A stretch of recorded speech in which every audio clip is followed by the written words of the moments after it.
Ходулисты, жонглеры, клоуны – здесь лучшие артисты уличных театров, 180 коллективов России. Для них площадь Ленина стала одной большой ареной. Всех объединил этнофестиваль «Каракуз». Я думаю, это дает какое-то стремление к творчеству, вдохновение и просто отдых. Это уже другая площадка фестиваля – скейт-парк. Здесь проходят соревнования по скейтбордингу и брейк-дансу. Павел Бобров перенимает опыт у лучших спортсменов. Объединяет всех.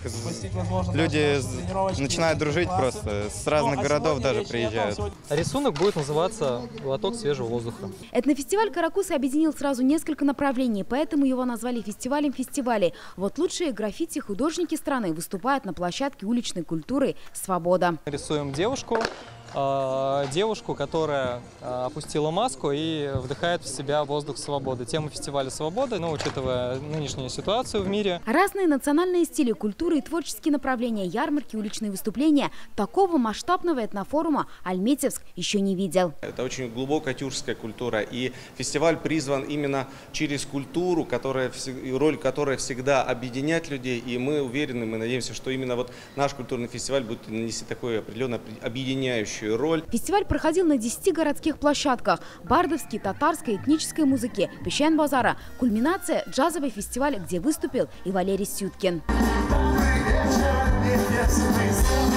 Эти рады и взрослые, всем очень нравится. Да, вчера смотрели, сегодня большое удовольствие получили вообще. Для такого нашего города это просто повезло, можно сказать. Фестиваль должен кардинально меняться каждый год, но должен быть какой-то символ, какой-то артист, чтобы не ломать голову. Кто будет все-таки поднимать людей для пения? Этнофестиваль «Каракуз» не только показал горожанам современное этноискусство, но и открыл тысячам участникам форума такой город, как Альметьевск.